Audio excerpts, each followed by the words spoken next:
Assalamualaikum warahmatullahi wabarakatuh. Apa kabar sahabat semua? Sehat, semangat, terus berkarya. Bala Tutorial kembali menjumpai sahabat semua dengan tutorial yang sederhana, mudah-mudahan bisa dimengerti. Ada pertanyaan mengenai konten yang asli tapi tidak bisa dimonetisasi. Jadi kontennya asli tapi tidak bisa dimonetisasi.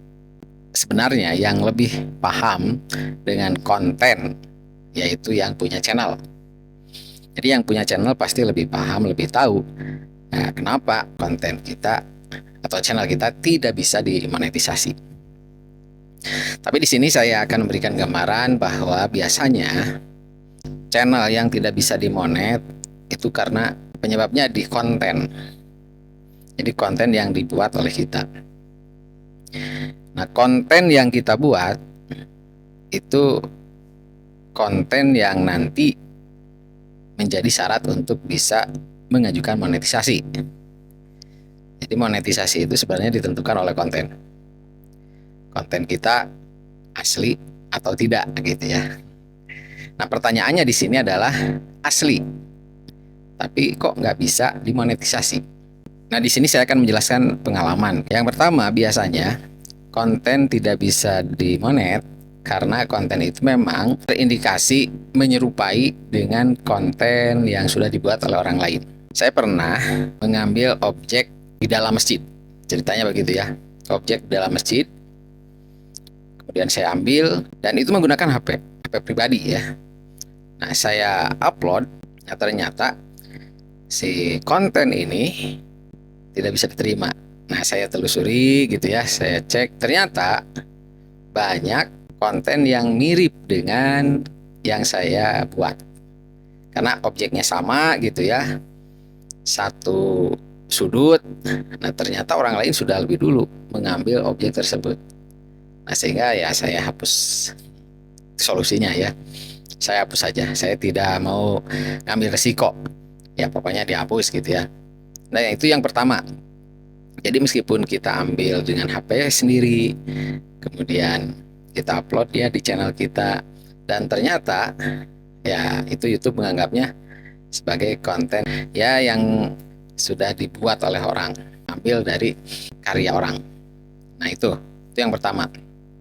Yang kedua, nah bisa saja ketika kita sedang merekam,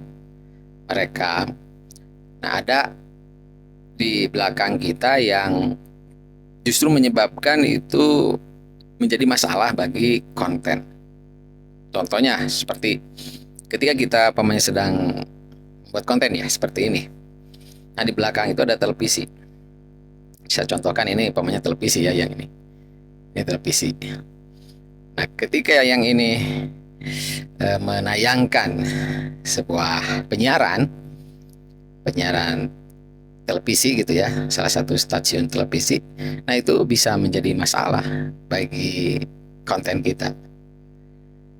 Nah, apa masalahnya? Ya masalahnya kalau yang punya stasiun itu ya mengetahui bahwa siapa ya yang kita gunakan di belakangnya itu adalah tayangan dari televisi tersebut. Nah, itu juga jadi masalah. Jadi kalau umpamanya kita sedang live streaming, tiba-tiba ada suara televisi, bahkan muncul umpamanya di belakang itu ada gambarnya, nah itu juga bisa menjadi ya penghambat lah untuk mengajukan monetisasi channel. Jadi kita harus hati-hati. Nah, kemudian bisa saja ketika kita sedang live gitu ya, tiba-tiba ada suara musik. Nah, di belakang ada suara musik, umpamanya musik apalah gitu ya, apakah musik dangdut, musik pop, pokoknya masuk aja lah suara musik. Nah, itu pun akan menghambat proses monetisasi. Ada juga yang bilang, kok yang saya tidak? Betul.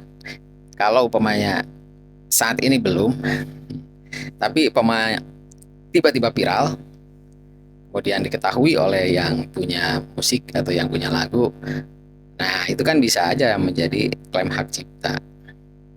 Nah, kalau klaim hak cipta itu ya solusinya bisa aja ya, pokoknya dibisukan atau dihapus gitu ya.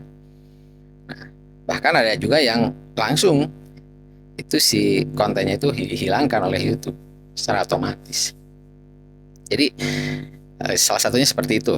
Yang kedua, ketika kita sedang melakukan pembuatan konten, ya tiba-tiba di belakang ada suara gitu ya, ada gambar televisi, pokoknya seperti itu. Atau ada suara anak kecil, tiba-tiba ada yang nangis gitu ya, dan nangisnya itu gak karuan, nangis sejadi-jadinya. Nah ini juga harus diperhatikan. Kalau kita sedang buat konten, tiba-tiba ada suara anak yang nangis sampai ya keras gitu ya, menjerit, ini hati-hati juga. Hati-hati karena ya dianggapnya konten kita itu terjadi sesuatu masalah gitu ya, yang terjadi pada anak gitu. Ya kan kita nggak, meskipun nggak disengaja nangisnya siapa gitu ya, oleh siapa ya, kita juga harus pahami itu ternyata itu akan menjadikan penghalang untuk mengajukan monetisasi. Nah, kemudian yang berikutnya, ketika kita membuat konten, tiba-tiba ada warna merah darah. Nah, kemarin ya kita kurban atau kita melihat yang kurban, tiba-tiba terekamlah warna merah darah atau yang menyembelih gitu ya, sehingga terlihat ada darah. Nah ini juga bermasalah. Jadi kalau kita membuat konten, malahan sengaja gitu ya membuat konten tentang penyembelihan hewan, ya ini akan bermasalah ketika nanti kita pengajuan monetisasi. Meskipun penontonnya banyak gitu ya, ratusan jutaan bahkan. Nah ketika ada warna darah, nah ini akan menjadi penghalang. Nah sahabat bisa nanti dilihat ya, betul bagaimana sih kenapa warna darah ini jadi penghambat gitu ya.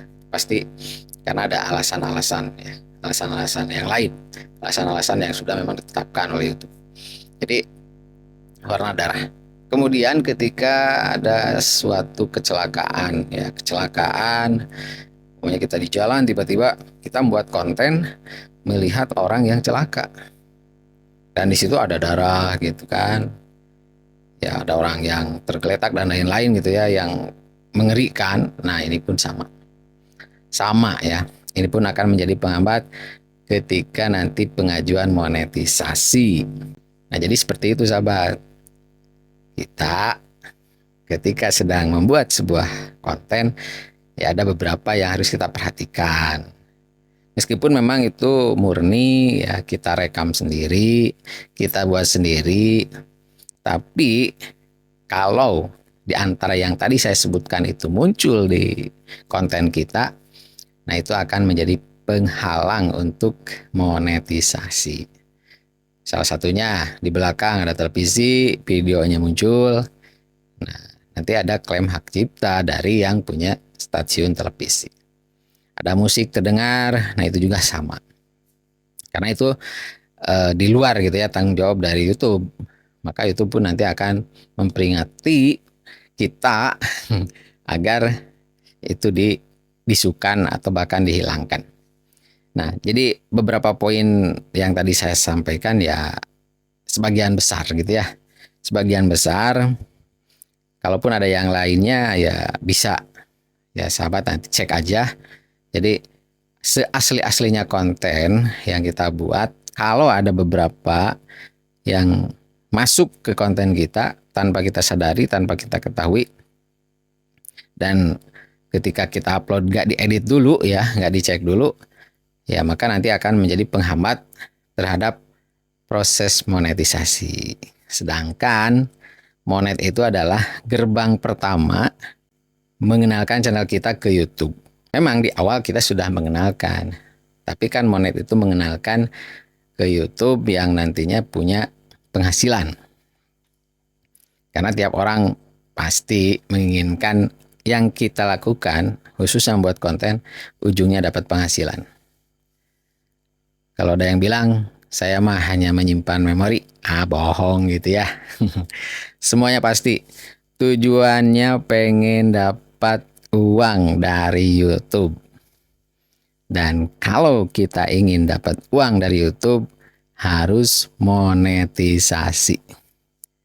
Monetisasi akan bisa kita lakukan dengan lancar kalau konten kita tidak ada masalah. Semuanya lolos, semuanya oke, semuanya real, asli, maka 2 hari pun itu akan selesai kita mengajukan monetisasi.